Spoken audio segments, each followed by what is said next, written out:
Welcome sa week 9 ng Computer Application for the Workplace and Integrated Application Software. So ang pag-uusapan natin ngayon ay tungkol sa Microsoft Excel. Okay, so kilalanin natin yung Microsoft Excel at tinatawag. Okay? Microsoft Excel is a software program created by Microsoft that uses spreadsheet to organize numbers and data with formulas and functions. Excel analysis is ubiquitous around the world and used by businesses of all size to perform financial analysis. Okay? So ano ba yung gamit ng Microsoft Excel o ng Excel? Saan ba ginagamit? Yan. Excel is typically used to organize data and perform financial analysis. It is used across all businesses, all business functions, and at companies from small to large. So the main uses of Excel include data entry, data management, accounting, financial analysis, charting and graphing, programming, time management, task management, financial modeling, customer relationship management, and almost anything that needs to be organized. So, ito yung environment ng Microsoft Excel. So, ang Microsoft Excel, mayroong mga parts yan. We have quick access toolbar, file tab, name box, select all button, sheet tab, scrolling button, status bar, active cell, row heading, sheet tab, formula bar, title bar, column heading, worksheet window, ribbon, vertical scroll bar, horizontal scroll bar, zoom control, and view shortcuts. Okay? So, dito tayo sa file tab. Okay? O kaya sa menus na tinatawag. Sa menus natin o sa mga tabs natin, we have file, managing files, home, common tools, insert object, page layout, printing, okay, formulas, function and categories, data, working with data, review, spelling, protecting and sharing, and view how Excel appears on screen. And this tab or this menu does not affect printing. Okay? Excel, in Microsoft Excel, di ba meron tayong rows and column na tinatawag. Ngayon, yung column natin, meron tayong from A through X, F, D, yan yung number of columns. We have 16,384 columns.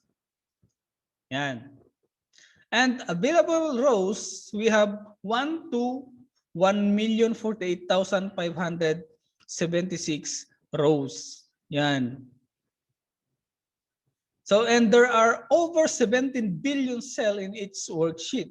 Oh. Yan, napakarami pala yung ano.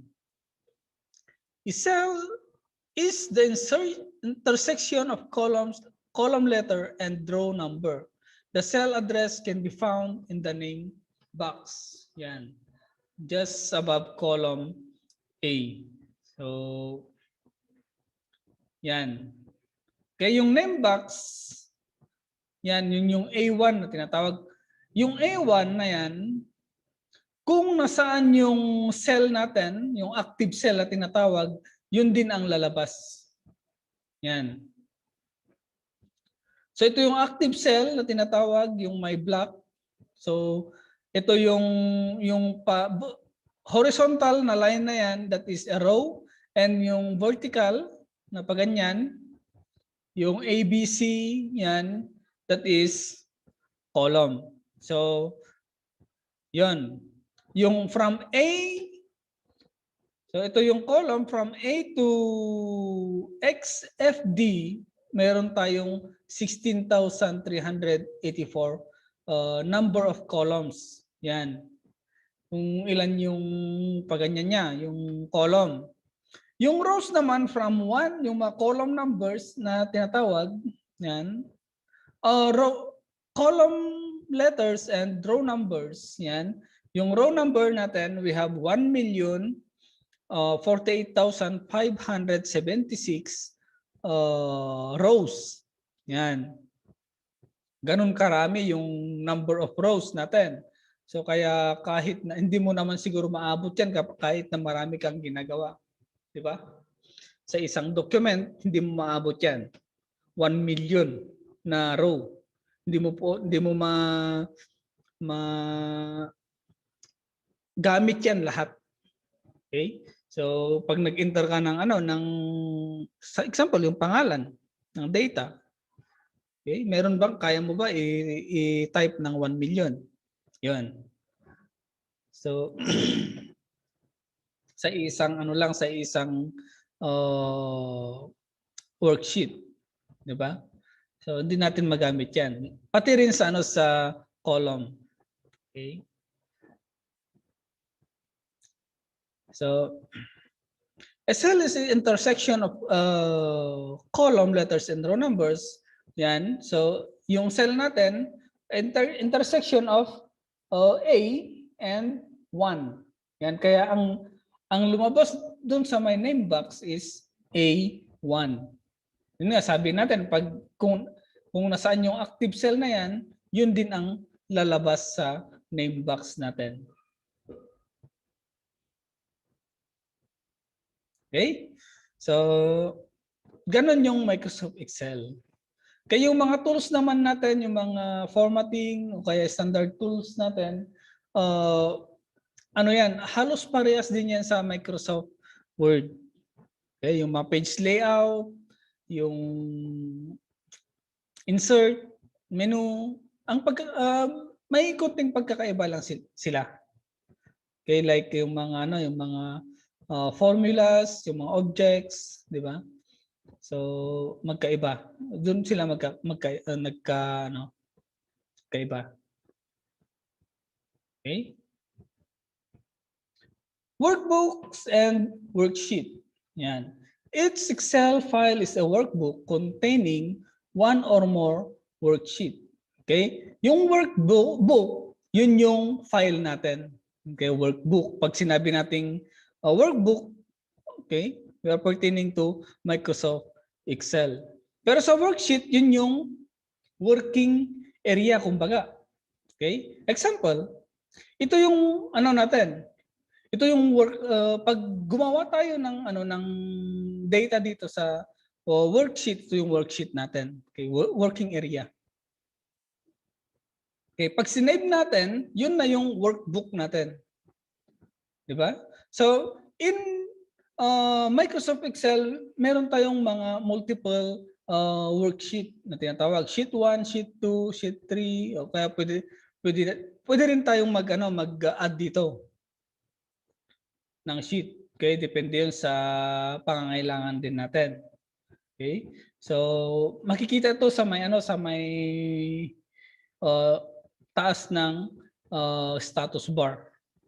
Okay, status bar ng Microsoft Excel. Okay, so yan. Default settings provide you with 3 worksheet. Yan, yung sinabi ko kanina, sheet 1, sheet 2, sheet 3. You can add or remove as needed from there. Worksheet can also be reordered within the file and name. You can also copy or move a worksheet to another workbook. Yan, tama. Several sheets can be used for one project, containing it all in one file. Or you can still use one file for each part of a project depending on your needs. Yan. Yung sheet natin, sheet 1, sheet 2, pwede nating i-save as multiple file. Okay? Pwede rin yun. Depende yun sa pangangailangan yun. Depending on your needs. Basic editing. Okay? Click a cell to type into it. After typing, press enter to move down one cell or press right arrow key to move to the right one cell. Yan. Kapag nagta-type tayo sa cell, okay, sa active cell, of course, kung yun na sabi natin, kung nasaan yung active cell, doon tayo pwedeng mag-input ng data. Ngayon, pag move natin ng cell, pwede nating i-press yung enter key or yung arrow keys. Okay? Right, left, mga ganun. To delete the content of cell, select the cell, then press delete on the keyboard. Yan, select. Pag delete natin yung laman ng cell, okay, select the cell. Yan. You want to delete the content, then press the delete button in the keyboard or pwede rin naman natin ay right click o kaya right click then delete. Okay? To replace something in a cell or cells, select the cell, then begin typing the replacement. Or you can press delete on the keyboard before typing the replacement. Yan. Once na yung cell selected na siya, naging active cell siya ulit, pag gusto mong palitan, i-type mo lang yung gusto mong ipalit. Okay? Select mo lang siya, then type. Undo, repeat the replacement. This works even after the workbook has been saved. Yan. Undo. Yan. Undo button, nandun sa taas. Yan. Or Control Z. Moving, copying data. Okay. Select a cell and choose cut to move data from the ribbon or choose copy to make a copy of the data or duplicate. Click in the new cell and choose paste from the ribbon. O kaya right click then paste. Copy and paste din yan. So pag gusto mong i-kopya, copy ang gagamitin mo, pero kapag i-move mo siya, anong gagamitin mo? Cut. Okay? So pag copy kasi, you are going to create a duplicate. Pero pag cut, you are going to move. Okay? From other place. Okay? Or to other place on the worksheet. Okay? Just remember, there is always more than one way to accomplish a task. Okay? Usually 2 or 3 ways. So find what works for you. So example, yung copying, yung pasting, okay? So kung meron sa mouse, meron sa menu, meron din sa keyboard. Yan. Depende yan sa comfortable kung saan ka comfortable. Yan. Kung gusto mo sa keyboard, copy and paste, cut and paste, yan. Dapat alam mo yung mga shortcut keys sa keyboard. Okay, ganun din sa paggamit ng mouse, of course, right click, left click, at saka yung nasa menu. Okay. Saving, okay? So, ang pagsasave ng worksheet ay halos parehas din sa Microsoft Word. Okay, yung mga menus, kung paano pupunta sa mga menus. Yan, meron tayong tinatawag na backstage view, okay? Be sure to save your work as you go. Okay?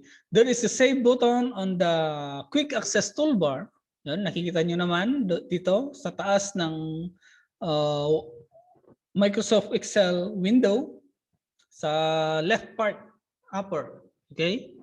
And then, as you go or habang ginagawa mo yung trabaho mo, yung workbook, yan. So, huwag kalimutan na ipindot yung save button, okay? Although mayroon tayong tinatawag na auto-save sa computer natin, sa Microsoft Word or Excel, PowerPoint, mayroon siyang auto-save na tinatawag. every 5 or 10 minutes. Yan. The first time you save workbook, you will be in the Save As dialog box where you will enter the name of the file. Yan. Use any combination of letters, numbers, spaces, and special characters. But there are a few special characters that cannot be used, like quotation, asterisk, colon, greater than sign, question mark, slash, backslash. Yan. And period. Yan. So ito yung mga special characters na pwedeng o hindi pwedeng gamitin pag nagsisave tayo sa Microsoft Excel. Okay, naintindihan? While in Save As, be sure to note the location of the workbook so you can find it later. Okay, usually default to my document. Okay, yan yung default destination kasi o folder destination ng Excel, Word, PowerPoint. Okay? Automatic saving. Yan yung tinawag natin na auto-save. Excel is very efficient and will save your work as you go even if you do forget. Okay? Go to File option Save to view the Update Save option. So ito yung niya, yung auto-save. So lahat ng ng application ng Word, Excel, PowerPoint, meron siyang auto-save na tinatawag. Okay? Kung saan yun yung file mo habang ginagawa mo, automatic na nagsisave kahit na hindi mo pinipindot yung save button. Okay? Ngayon, sabi nga, pag first time mo ginagawa yung workbook mo, siyempre pag nag-save ka, yung default na niya, yung dialog box is Save As. Okay? So nasa Save As dialog box ka pag first time mo na mag-save. Pero kapag ngayon na-save mo na, 'di ba? Nalagyan mo ng pangalan. At itinuloy mo yung ginagawa mo, nag-input ka ulit, hindi na, pag nag-save ka, hindi na Save As dialog box ang lalabas, kundi save na lang. Okay? O save na lang yung ipipindot mo. Automatic na yung ginawa mo, maisisave sa dati mong ginawa. Okay? So, yan. Ito yung tinatawag natin na backstage view. Okay? File menu in Excel opens what is known as backstage view. This is where you can manage your files, open, save, print, find, info, etc. and set program option. Okay? Or formally access through tools option. Yan. So, yung file menu or yung file tab na tinatawag, yun yung backstage view. Yan. Creating a new workbook. When you start Excel, you'll see a new blank workbook. Yan. You can begin typing in that workbook or choose to create a new workbook. To create a new workbook, go to File, File tab, and under submenu, we have the new, then click Create under blank workbook on right side of the screen. So pag pinindot kasi natin yung new button sa submenu ng file, lalabas yung dialog box. Yan, yung available templates ng ng new button. Then ang pipiliin nyo lang is create blank document. Yan, under blank workbook on the right side or screen. Ito yan. Pwedeng double click yan, blank workbook, or yan automatic yan, blank din yan, then create. Pag kung ano yung na-select dito, either double click or choose the create button. Okay? Opening a workbook. Okay? Gaya rin sa Microsoft Word, na yan, natutunan nyo na kung paano mag-open sa Microsoft Word. Ganun din sa Microsoft Excel. Locate the folder that contains the file you would like to open, then click the file and click open. Or double-click the file name. Pag nakita nyo na, double-click nyo na yon at mag-open yung file na gusto nyong i-open. Either yan, step by step, go to file, open, yan. Then select the file or folder containing the file, yan, or double click the file name to open the file. Yan. Closing a workbook. Magkaiba kasi yung close sa exit. Pag sinabi kasi natin closing a workbook, ibig sabihin nasa file, nasa backstage view tayo. Sa file tab, meron siyang close button doon at ang mag-close lang ay yung worksheet. Yan. Go to file, close. If changes were made since your last save, you will be prompted to save the workbook. Yung pagkakaiba ng close sa exit, pag sinabi natin kasing exit, ang mag-exit yan ay yung application. Pero pag close, ang i-close lang dyan ay yung worksheet, hindi yung application. Okay? So, ganun yung pagkakaiba ng exit sa close. Ulitin ko, pag close, yung worksheet, pero pag exit, yung application mismo. Okay, i-close mo yung application. Yung exit button or exit menu ay nandun sa gilid ng upper right corner ng screen natin, yung X button. Ibig sabihin, exit, close mo na yung program. Okay? So, yan. Moving around in a workbook. Kung paano tayo move around. Paano natin ilipat yung mga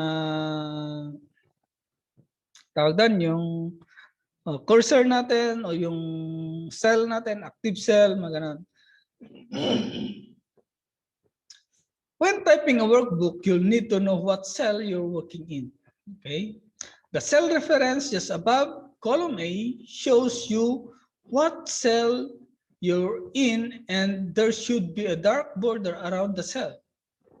If you have multiple cells selected, the first cell shown in the cell reference area, and that cell is white, while the other are shaded to show that they are selected. Okay? So, ganon yun. Cell reference o yung tinatawag na name box. Okay? Arrow key to move one cell at a time in the direction on the key. Okay? Pag up, pag down, left and right, ganon din yung pag-move ng active cell or yung cell natin. Or ng cell reference. Page down moves down one screen at a time, and page up moves up one screen at a time. Okay, sa home naman, home button, then left arrow moves to the beginning of a row of data. Okay, pag example kahit na nasa last part ng ng screen yung cell natin, active cell, pag pinindot natin yung home key, babalik siya sa A1, okay? Yung end naman, end button, then right arrow moves to the end of the row of data, and control home moves to the beginning of the workbook, and control end moves to the end of the data and in the workbook. Okay. So use the scroll bar to move up or down in the workbook. A single arrow up or down moves one line at a time. Then click above or below the scroll box to move one screen at a time, and drag the scroll box up or down, then note this does not move the insertion point. You'll need to click somewhere on the page to begin typing in a cell. Okay? So, ulitin ko, yung active cell, yun yung indication natin kung saan tayo pwedeng mag-insert ng data. Okay? Dapat ilipat nyo yung active cell kung saan yung desired na position ng data. Okay? Location. Desired location ng data natin. Okay? Move the cell or active cell. Then, yung mouse pointers natin sa Excel, yan, ito yung mga, kung minsan, ito, 1, 2, 3, 4, 5. Yung mga pwedeng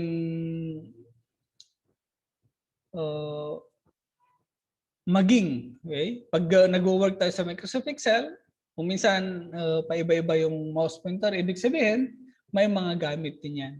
Okay? Select, yan, number 1.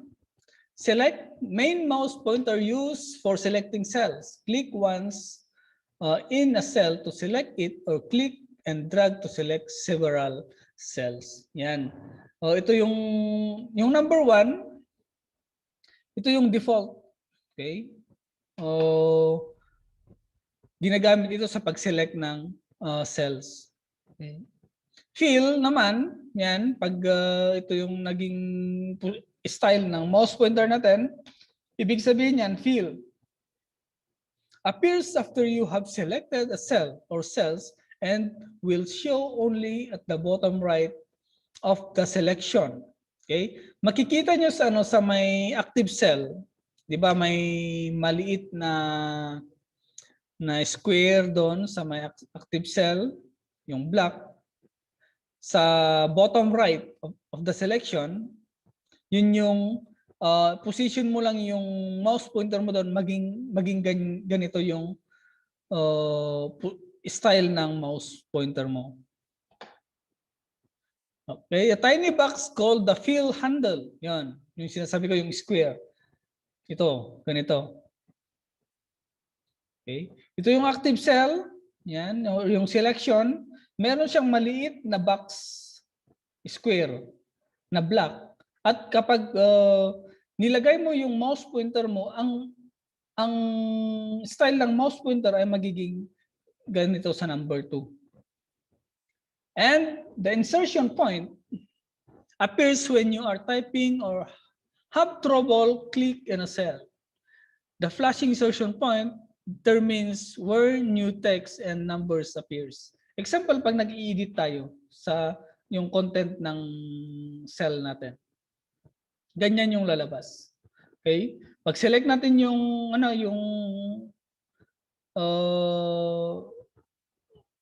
cell, then press natin yung yung F2 function key na F2. Ganyan yung lalabas. Number 3. Okay?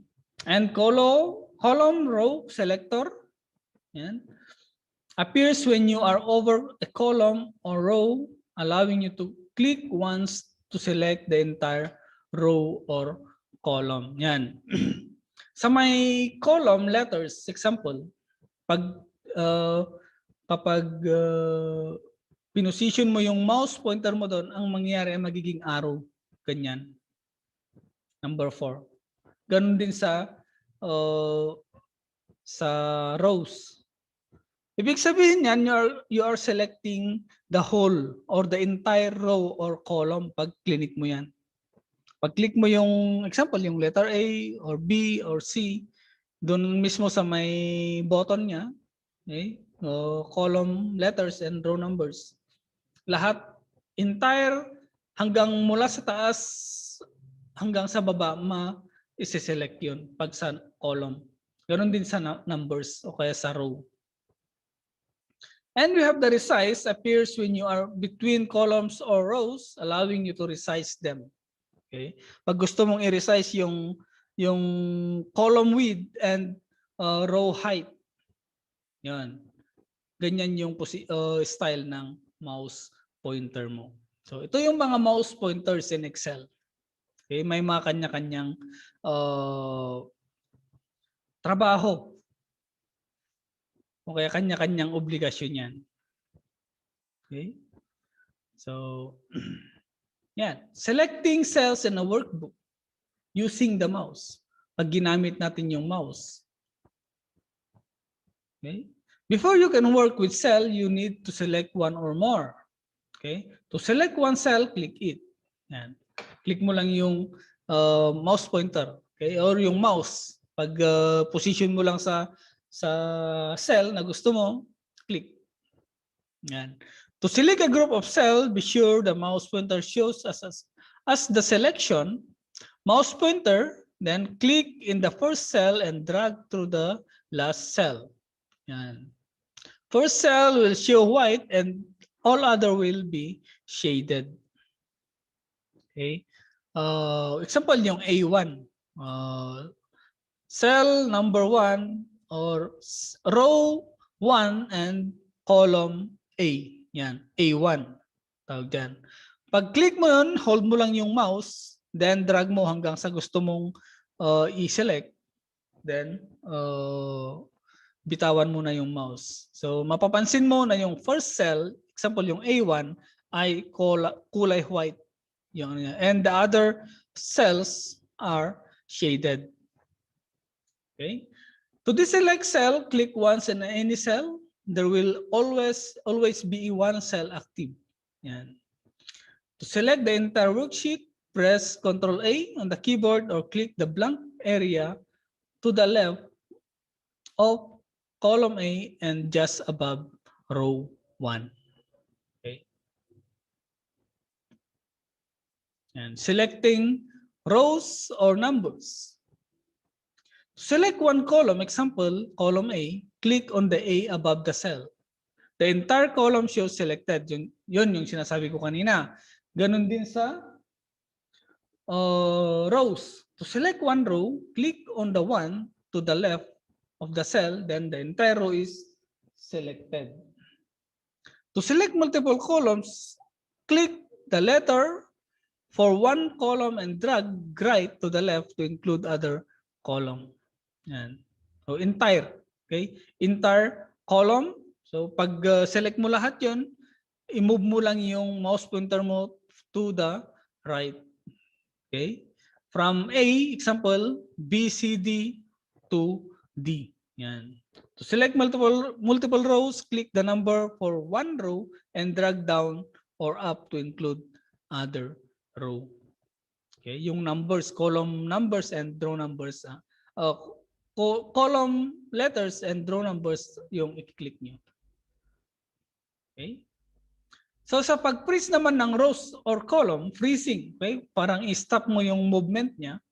When you need to keep the top view of the left column in view as you work with a large amount of data, you can freeze it so it's always visible on the screen. Example, yung first column, yung A column. Note this does not affect printing. Kahit na in-freeze mo, ibig sabihin hindi naapektuhan din yung printing. Then go to view and freeze panes, then select either freeze top row or freeze first column. Yan. Yung depende yung gusto mong i-freeze doon. Then to unfreeze, select unfreeze pane. Yan. Okay. Then formatting cell. Yan. Format after you have typed your data. Of course, kailangan din natin yon. Select the cell to format, then choose formatting option from the ribbon, the group. Yan. Note, to access more formatting choices, click the arrow on the bottom box or bottom right of the font group to open the font dialog box. Ito yan, yung may bilog na red. So, para lalabas yung more option, yan, click mo lang yan. Kasi yung formatting natin, we have bold, italics, underline, border, fill color, and font color. So, pag gusto mong dagdagan pa o makita pa yung ibang formatting tools, click mo lang yung arrow. Okay? Arrow in the bottom right of the font group. Okay? So, yan. Alam naman natin kung paano yung bold, italics, underline. Pag-aralan din natin yan sa, sa Microsoft Word. Diba? Yung paglagay ng kulay ng text, ng cell, yan. Ito yung background color, fill color. Pag sinabi ng fill color, ito yan. Yung background niya. Then, formatting after typing is generally easier than formatting as you go.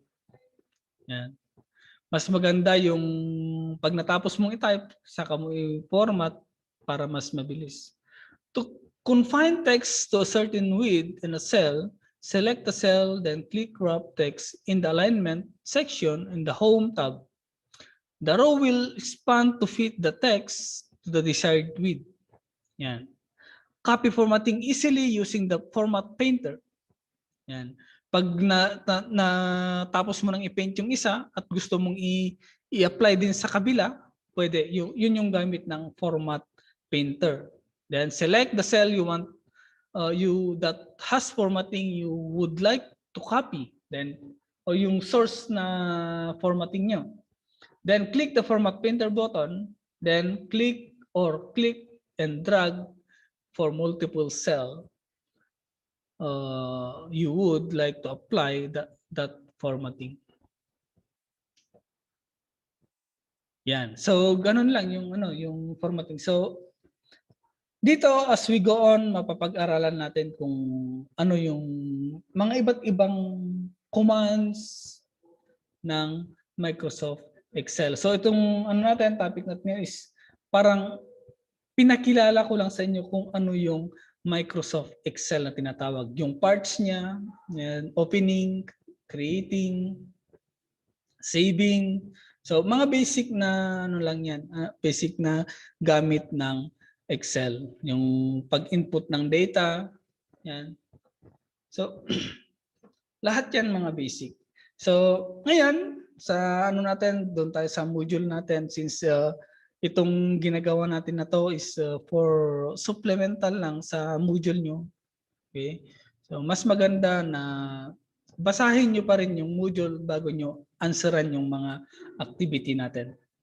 Okay, so yan, that's all. Thank you and God bless.